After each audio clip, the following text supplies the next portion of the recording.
Welcome to another exciting episode of the Ben Stash Show. I'm your host, Ben Stash, and today I'm excited. My dear friend Mzamo Gcabashe has joined me on the studio, and it's happening. Now we're busy talking about it. That should we call it chilling with Mzamo, and we go like, hey, there's a podcast chill, and what did you say? I said, who cares? Of course, I said, who cares? I mean, we're chilling, so it's like that. Yeah, singing up. We're not chilling. Wow. Okay. Mzamo is a dear friend of mine. We've been around the country together, and he needs no introduction. He's working.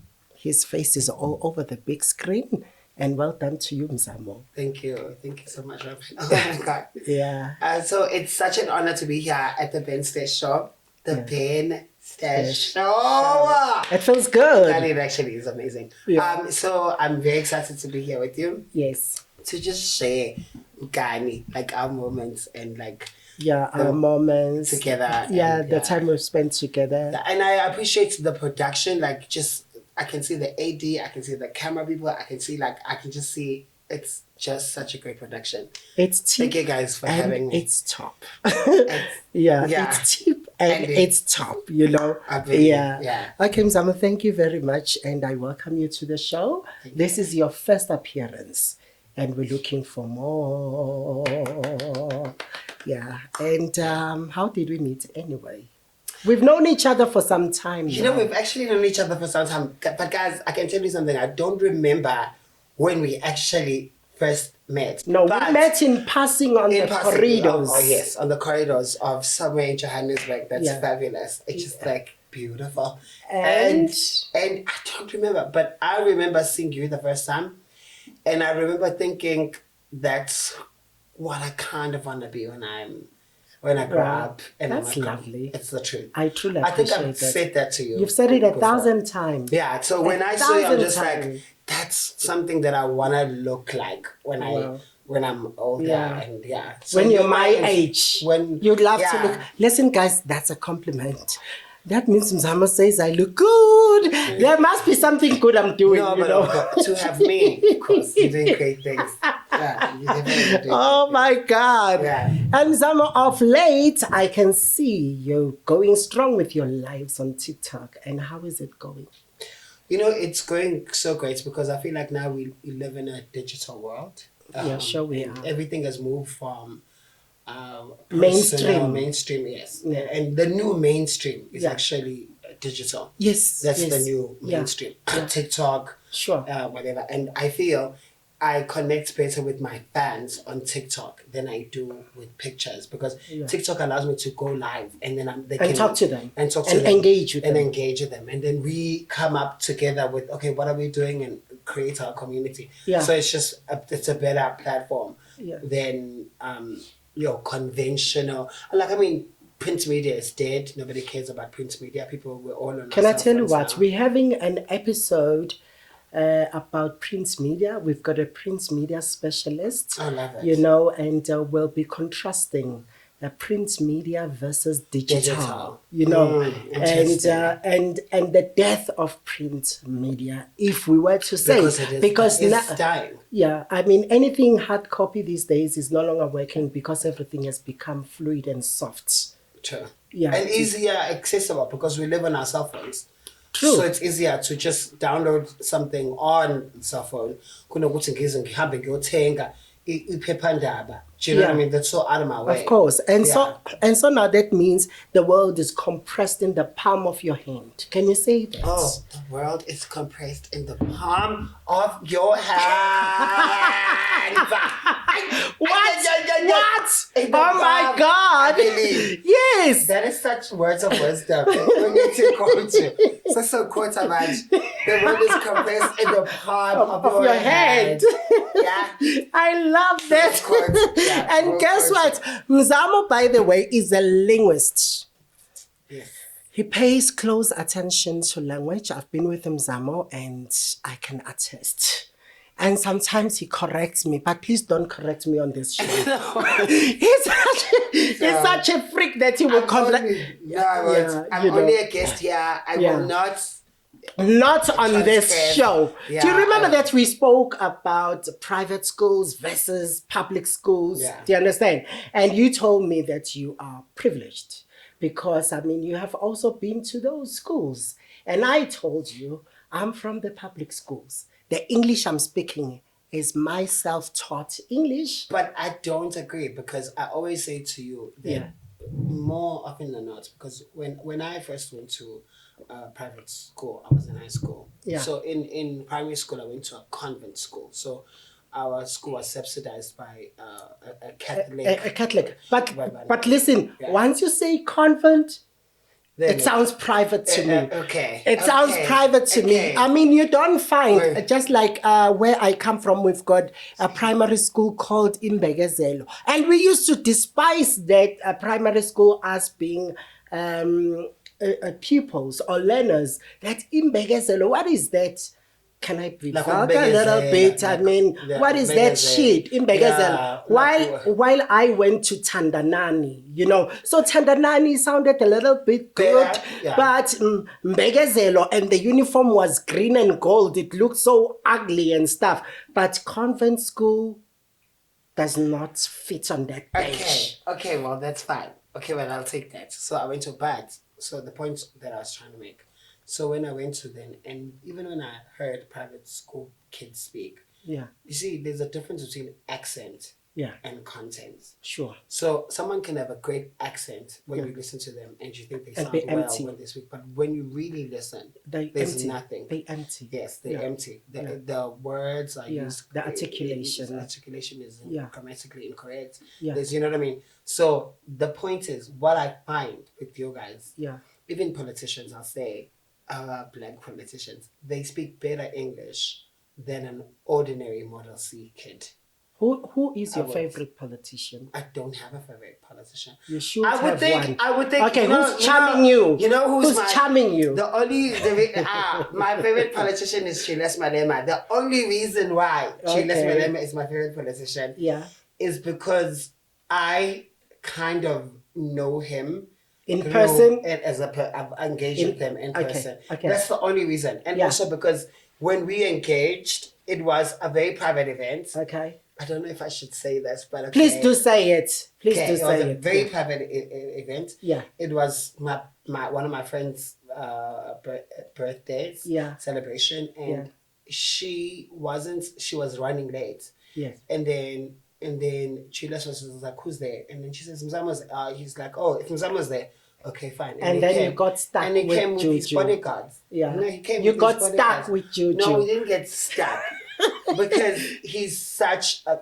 Look, I don't understand politics. I have a very big question mark about politicians. I don't trust politicians in general. As a person. It doesn't matter who. Yeah, it doesn't matter who. Yeah. But it's because I have a more personal engagement with him. That's the only reason why he's my favorite politician. And that triggered the liking of him.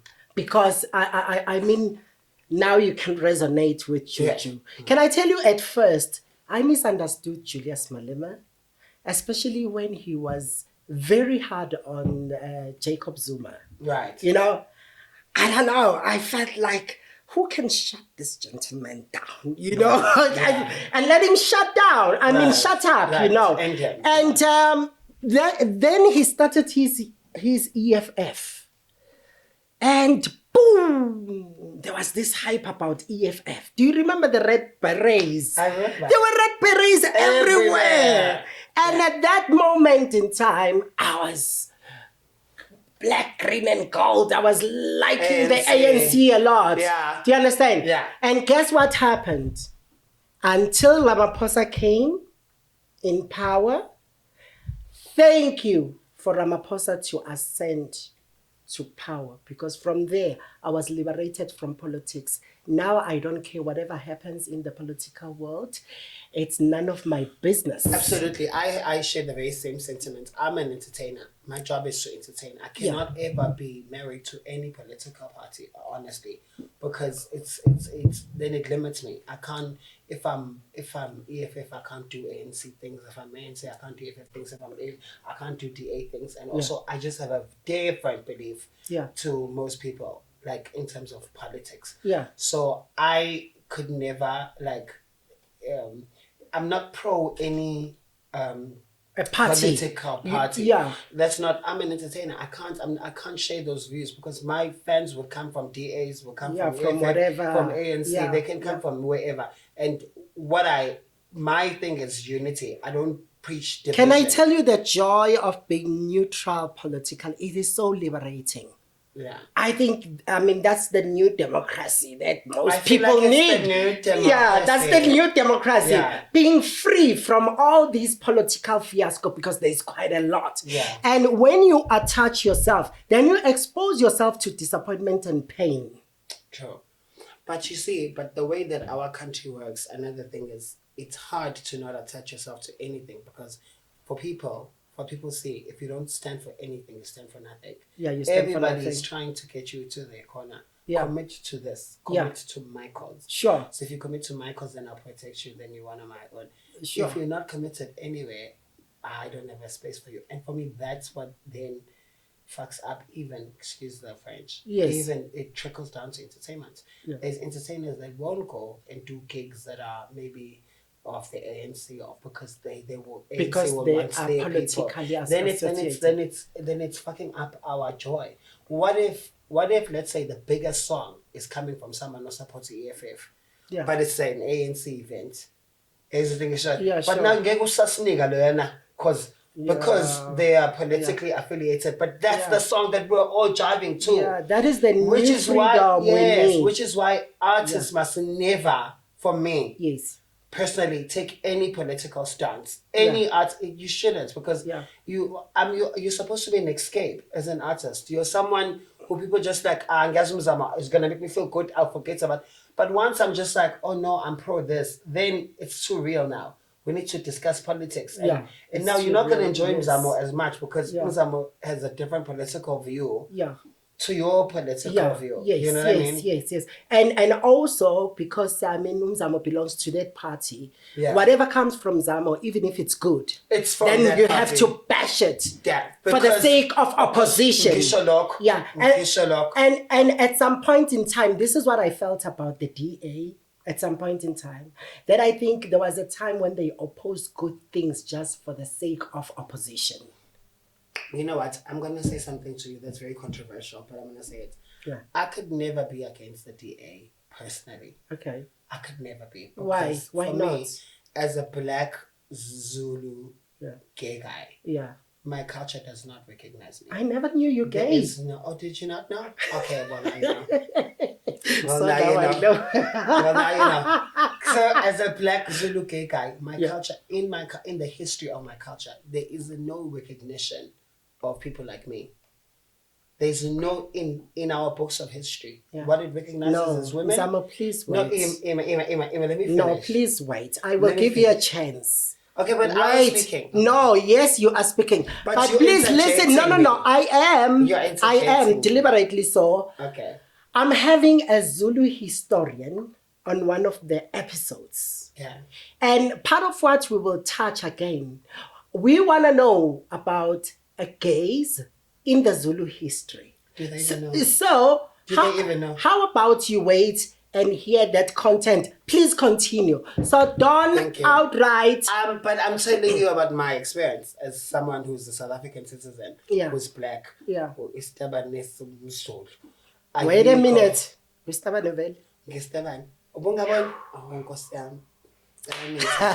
Okay, Mzamo, please wait a minute. Yeah. Do you know how offensive that word was to me growing up? Because I've heard it 1,000 times, and each time I have an altercation with someone, the fight is not over until they call me stubborn.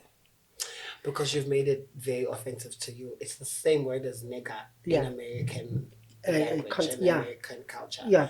Oprah had Jay-Z once in an interview, and then Oprah expressed how she feels that you cannot just use the word nigger haphazardly, because for us it has like certain ramifications, certain undertones and meanings of what it means for us for that generation. Yeah. And then Jay-Z was like, for us, whatever they thought that they were going to oppress us with, we take it and use it as our strength. Which is what we guys as the gays. Yeah. Stubborn. We use it so that even umuntu mesho kumina. Yes. Accept because very okay, but Mzamo, do you remember that I said to you I don't subscribe to the term gay? Yeah, because you're what are you? Gender new. What are you? No, what are you? What are you? Babe, let's talk about you. Yeah, let's talk about it. Yeah. What are you? Because non-binary. Okay, what does non-binary? What does it mean? Okay, you know, I decided I don't want to subscribe to gender. Okay, subscribing to gender, meaning male or female, because physically the body says something, but the software says something else. And all my life it has been that way. I mean, even now, take me and box me with a group of men, I don't fit. Group me with a bunch of women, I don't fit. Don't you? I don't know. No. Listen, I cannot fall pregnant. Do you understand? So when ladies talk pregnancy and delivery and stuff, you see, so okay, I understand that. I can't fool myself and say I'm falling this side, I'm falling that side. Whenever I meet a group of guys, or maybe chilling, having some meal or whatever, once I come, they will accommodate me, but not take me as one of them. I think the same happens to you too. Okay. I think a different thing happens to me. The same, but a different. Okay, you're right. Different. You're right. Yeah. No, you're right. Yeah. Because for me, I've always had female friends. First of all, that's my life. I don't have gay friends because I also don't understand gay culture. Yes. And I'm not gonna lie. I don't understand gay culture. I've never had gay. Will be a crew of gays, somewhere together. I don't know that. Yeah. I've always been with women, so I've always understood a straight guy who wants to have fun, who's just gonna, and the language has been so easy because he knew I would understand. I would know that he understands. Okay. That I know that he can see that I understand, and it'll be easy. Yeah. I prefer that because it's all I know. Yes. You know what I mean? And openly gay society. First of all, I just don't even like the fact that my tops who are with bottoms. Yeah. I don't like that. Let us talk about it. Actually, I don't like that the fact that there's no exclusivity. There's no such thing as your mind. I belong to you. Especially those people who are known to be tops. Yeah, those people enjoy the buffet. They want to destroy it. And I'm like, okay, but do you understand that then if I'm gonna shop with you and you've had sex with someone that I know, you understand that now you're not. There's no value. There's no value even to you when we woke up together. Yeah. Like even when you wanna do shady shit, do it somewhere else so that you maintain your pride. Yeah. So that even when I come with you to a place, if people know you to be my person, it's also for yourself. Okay, Mzamo, can I please ask you, are you dating someone within the gay community? Remember, I said gay, or you dating outside? I would date outside the gay community, definitely. That has been my life also. Definitely, I would never date within my community. I would never want my man to know this gay and that gay, and to be very involved in the shenanigans. Or for Taban. No, I want my man to just be like, yo, okay, I kicked up with you, I like you, I'm sexually attracted to you. We do our thing.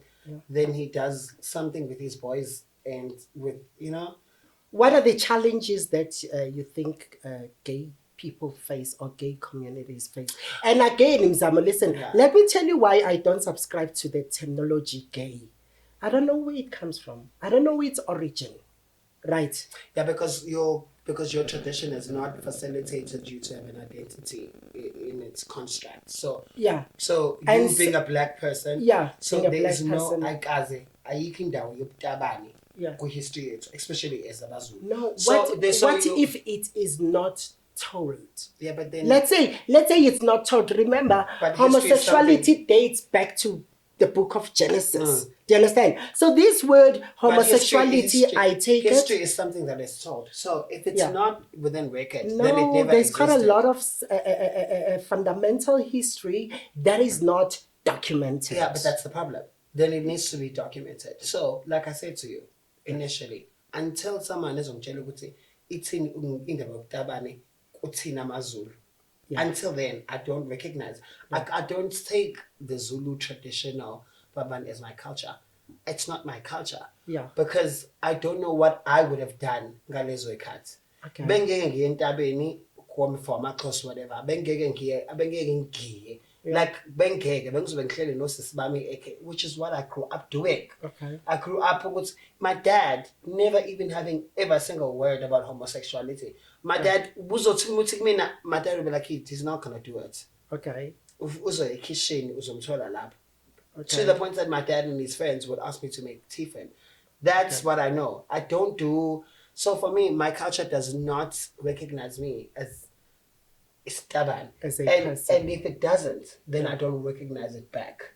That's what I'm trying to say. Okay, I get it. It doesn't recognize me, yeah, and I too don't recognize it back. I get it. So I don't have a culture as Zulu or not. Because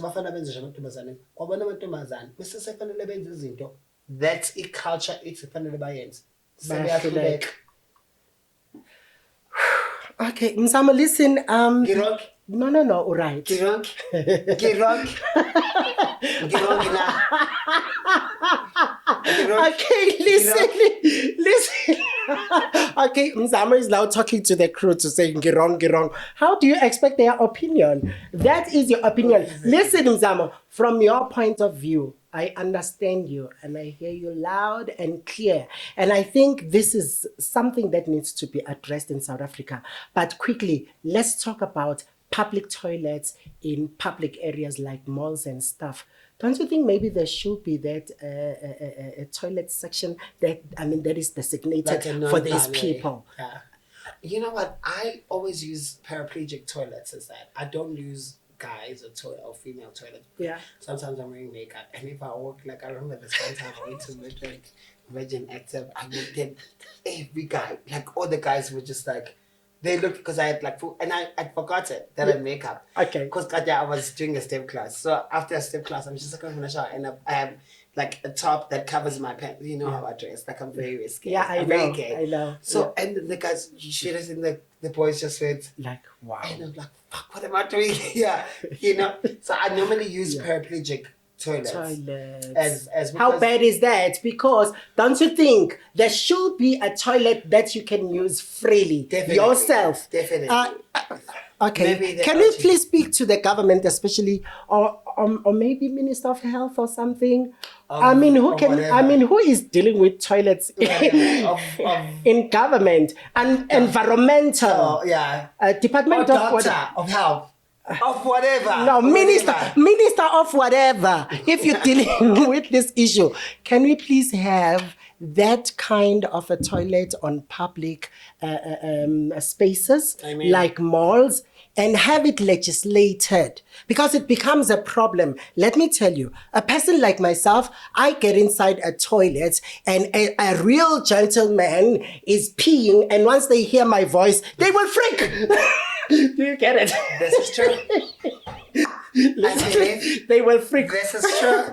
No, this is true. Yeah, no, this of course is true. They would, because they're just like, but Mzamo, can you please advocate the toilet issue here? No, we've spoken. Wait, so where's my camera? Is that my camera? No, this is my camera. Yeah, okay, so someone in South Africa, and hello to the powers that be, governments, whoever's listening to this podcast, whoever the powers that be, guys, we are rallying to actually have more inclusive restrooms for our community. We cannot say we're pro LGBTQI plus whatever, and not make those kind of amendments, requests, make those kind of So could you please do it for us? I believe. Mzamo, can we please make it a big thing? Yeah, I'm saying it again. Toilet. Mzamo, so that we don't freak straight guys, you know. You know what? Straight guys don't mind. But I think you would be okay to see me in the toilet, right? Would you? No, Mzamo, please. Okay, no. What about the awkwardness in the toilet? Is it awkward to see me in the toilet with you? No, hello, please guys, don't be sarcastic, you know. No, because, hello, it's not only Mzamo. Remember, perhaps with Mzamo you can be comfortable. Yeah, Mzamo is a celebrity. And here comes another one on high heels with some weaves. Do you understand? And this guy... Then the boys are like, what is happening here? Mzamo, can I please say it again? Please look at me. I don't want to look at you. No, please. Can we say toilet, toilet, toilets? So there is a new chant now. Toilet, toilet, toilet. Yeah, that is what we need. I believe. I love it. But oh, please, I'm so happy because at one stage I was a cross-dresser. And I was the cross-dresser. Do you understand? I can actually believe it because you've got one of the nicest legs. I mean, I know I've got nice legs. My I know I do. Yes, I know you have complimented my legs. Yeah, but you've got one of the nicest legs. Sure. And so you also carry yourself in a very feminine, powerful. I don't think I carry myself. This is who I am. Yeah, but that's how it comes across. I mean, I'm trying to make an emphasis there. Say I'm not carrying myself. This is who I am. This is who I've been from childhood. I mean, do you get it? Totes. But then the final one on this subject, Mzamo, let's talk about this same-sex marriage. What do you take of that? And I need to say this, please, the views, listen to them carefully and not with a skeptical ear. Well, I mean, I really honestly believe that I don't believe in same-sex marriages. I believe in same-sex unions. Yeah. In other words, that's what I believe. Can I please unpack this? Mzamo says he doesn't believe that the thing so-called same-sex union should be called marriage because accordingly, let me say traditionally, a woman and a man. Marriage is between a woman and a man. Yeah. And as the Bible deem. Do you understand? Because it's a Bible institution. So yes. Yeah. So because we cannot change how things are. I cannot say, okay, white is described in certain words. Mm-hmm. I cannot change the description of white. White must always remain how it's described. As white. So if I want to make something else, I must call it something else. Yeah. You must call your own term. Yeah. Do you understand? So marriage, union is a union because the marriage is a union. Yeah. So between a man and a man, oh God, I'm not a man. I don't know, I'm something in between. But wait a minute. In my way, wait. Now you're coming to me. Yeah. That means I realized myself better before you did. Doesn't matter. Yeah. But it's fine. Then a man and whatever else is, if it's not a woman, it should be called something else. Can we touch this sensitive thing? Do you remember I told you a story? There was once an incident at work whereby one of my colleagues, insulted me very badly about my about my sexuality. And in fact, I believe that there was hatred to this story. And after that, I reported the matter. It complicated.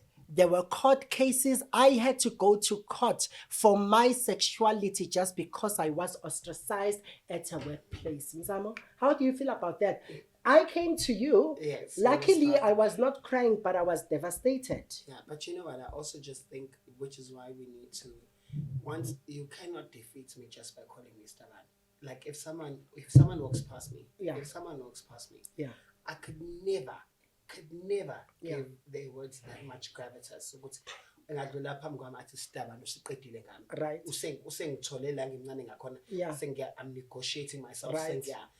Justify. It is different, Mzamo, at a professional space because workplace is professional and work ethics do not allow that. It's the same and thing. Can I please say it? Work ethics do not allow that. I believe there are so many people out there who are either homosexual or whatever sexual orientation or whatever label they put to themselves. But at a workplace, Mzamo, I want to ask you a question. Sure. What did that person say about you that took it there? What phrase did let us not even go there. Let us leave it for this podcast because it is a chapter that I am closing. Because closing it is a process. Yes. And I will forever remember those scars. And I respect that. Yeah. Which is why I'm saying to you, to take those words of ammunition that someone can just diminish me. Yeah. Once someone mentions my sexuality, it mustn't make me feel weaker. Right. You know, there's never a time when someone, because now, be straight. But Mzamo still, yeah. No, wait. Let us talk about the presidency. Now we're speaking about a professional setup at a workplace. And if you let it go, do you understand? Then you will end up becoming a doormat. No, I'm glad that how you addressed it. Yeah. You see, for me, what I love the most is the fact that you are willing to go head to head with the person. Thank you. And I said thank you. And for me, I and love follow it. and follow the channels. Other people, yes, and escalate it accordingly. Yes, absolutely. Yeah, sure. For me, that was great. But for me, for yourself, for me, it was good that you fought this for the bigger fights, because we have, you know how women fight and women think, okay, we're oppressed by men, now let's fight for our rights. We need to fight for our rights as gays. It's men. It's a men's world. Because it's a men's world, the women will benefit. Yeah. Because men want women. Yeah. And then we will benefit third. Because, no, wait a minute. Because women want to be around gays. Yeah. So our fights, but the problem is, when we fight our fights, nobody cares. They're just like, hey, it's like I said. Yes. So the black man wants liberation from a white man. Yeah. The black man wants liberation from a white man. Yes. The black woman wants liberation from a black man. Okay. The gay wants liberation from all of them. We're at the bottom of the food chain. Listen, that means we carry so much weight. That's what I'm saying. But that's what I'm trying to say. That's what I just said to you. I sigh. That's what I was Did trying you hear to me say sigh? I heard you sigh. They don't understand. The black man doesn't understand what's the same liberation that he's asking for from the white man is the same liberation that we're asking from him. Yeah, because it's a struggle, and I understand. Angabona ukuthi itabane need the same rights. Kuyena ufuna ukukhulula umlungu. But mse ngisami ngikhulule phela, ufuna ukukhulula. Okay. Can we talk about me being a pastor? Do you know that there were challenges? I think let's talk about you being a pastor next time. It's okay, my love. I gotta go. Mzamo, I will now release you, okay? Thank you. What about the new celebrity culture that is bringing forth from all social networks like TikTok and stuff? What message would you like to give? Because platforms like TikTok have now created a new nation of celebrities. Influence. I think there's a difference between a celebrity and an influencer. All right. Let's start there. Yeah. Most TikTok people are celebrity in its traditional form. Yeah. Would come from. It's someone who's celebrated. Yeah. But now TikTok does actually give breed to people who are celebrated. Yeah. But there's different levels and kinds of celebrities. Yeah. There is no TikToker who can sit next to someone who's on television as an actor or a singer and feel equal to them. It's not. It's like how Kim Kardashian cannot sit next to Beyonce and feel equal to Beyonce. Okay. That is the truth. You know that you're an influencer. Your level of platform was by chance. You were not given for you. First of all, it was by chance. It was by chance. Yes, and maybe you do have talent. Okay, maybe yes, or maybe not. But the truth of the matter is, once for you to become an actor on a television show, so many people must have decided that you were worthy. Yeah, true. To get there. True. Whereas influencer, nobody decides but yourself. You go and you speak the biggest load of shit on the camera. Yeah. And then it's catching people like it. Yeah. But you can't sit next to someone who has to read a script, learn the script, and give it life. Yeah, and give it life. It's an art form. And give it life. And be in and out of character. And most people don't even know what it means to be in and out of character. They don't. But can I tell you what? When I was still active in the television industry, I don't want to mention names, but there were people who were in character and never left the character. That happens. I mean, that happens. And also, guys, what people don't realize is acting is a very difficult thing, because even now, let's say now there's how many of us? There's 6 of us. A handful. 7, 12, 29 or whatever. Yeah, sure, whatever. Yeah. The thing is, once I had to act an emotional scene, I'm aware that you guys are all looking at me. True. But I need to still be in what my words are, my dialogue. Yeah. Do you understand how much skill that takes? Yeah. To block all of your guys' eyes looking at me, to deliver. Yes. To then be and really cry and be vulnerable. It's another level of vulnerability. This is why great actors, don't make it out of their characters, because they're so invested in the craft. It's a different, I think singing is easier. I think acting is another discipline. I'm a singer. Okay, Mzamo, can I please simplify what you just said about the new culture of celebrities? Yeah. In other words, you say you may be famous, but not worth it. Yes. You're not sellable. Absolutely. You cannot sell anything. Absolutely. Your name, even if it can be attached to something, it will not fly. Absolutely. Just because you are famous and then you think you the thing. But also you're popular. You're popular. Yeah. Okay. Fame, for me, fame is, fame can be very instantaneous. There's been people who are famous instantaneously. Yeah. But fame always has a commodity attached to it. There's always an ability to sell something. Yeah. So if I'm saying, if I could make you, Yeah. if you like Mzamo, Yeah. and you like anything, and if I said I have a dinner, Yeah. and you can move your plans around what I've decided that I'm gonna do, Yes. because of what you see me to be as a brand, that is fame. Okay. That is, I mean, popularity is a level of fame, but I suppose it comes in different levels. Yeah. So for me, it's like when if you cannot sell, if you cannot move anything, if you're so cheap, because guys, let's be honest, I could watch someone on social media and not follow them and not like their picture, but get track, get big. Yeah. But I could still see someone else looking like how much pictures are, but it's easy for me.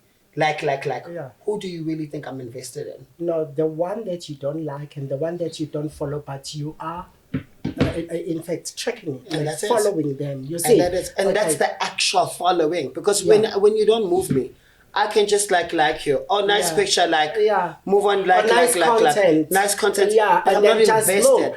But when I don't like you, but Yeah. I see you doing things, I'm gonna look on my social media. I'm not following you at Yes, that moment. true. But I'm gonna look what you're doing, and can I tell you, the truth is, what you're doing moves That me. person has a grip It on moves me, you. yeah. That person has a grip on you. So, in closing, let us touch one or two of our road trips. I love that, and how I wish we can have those road trips documented, because they are out of this world. Yeah, they're always good. So he takes me to all wherever he decides I need Places, to we go. go places. Yeah, we go to places. And normally, we don't plan, because I don't plan my trips. On a normal day, I don't plan my trips. This is what I do. If there's a trip, I decide, and off I go. And sometimes I decide, Mzamo, are you available? And you go like, yes, babe, let's go. And off we hit the road. And the experience thereof is amazing. But which one stood out for you? I would think all of them for different reasons. I think for all of them for different reasons. Sometimes you've taken me to places that are more remote. Yes. For what I know. Just like the one we went to recently in Venda. Yeah, they're more remote from what I know. So it's great to experience that, to know that my work has even extended to that, to those places. Let me contrast this. That's very... I've never been to a place with you and nobody recognizes you. Immediately you set foot. Yeah. The hype starts. And guess what? Well, I enjoy it because that is part of your profession. Remember, it's my job. Because every time someone meets me, they decide. I'm like Coca-Cola. Imagine Coca-Cola. Imagine all the big brands. Imagine McDonald's. If McDonald's was a human being. Imagine, even Beyonce is like a Coca-Cola. Yeah, or it's McDonald's, a brand, but in a human being form. Sure. So it's harder, because when McDonald's, even if you saw the owner of McDonald's, you didn't like them, you wouldn't care, you'd still buy McDonald's. Yeah, you wouldn't care. But once you know that this person is the brand that they represent, it's harder. So you will... Everybody wants a piece of you. Not even just that. It's easy for people to not like you. Because once you do one thing wrong, then they never will subscribe to your brand. Sure. Whereas Coca-Cola, even if the owner of Coca-Cola, Coca-Cola, but when you are your own brand, it's harder, because every interaction, every person you meet, everybody, that's an opportunity to sell yourself. A person either decides they are for you, or they're not for you, or they're against you. And anything you produce, they won't subscribe to it if they didn't like you. Sure. So it's way harder. Okay. Look, actually, what is blessing me is how quick your fans can recognize you. It's amazing. At one glance, they go like, "Are you Mzamo? Hey, what, and stuff like that." And I just give you space so that you can enjoy. You do. Also, because it's very seldom that you find two queens in one crowd. Am I a queen, honey? You are the queen. Thank you, sweetheart. Yeah. That's the end of our show, and thank you for watching the Benster Show. Mzamo, endless gratitude and thanks to you. Billy, thank you so much. Thank you guys for having me. It was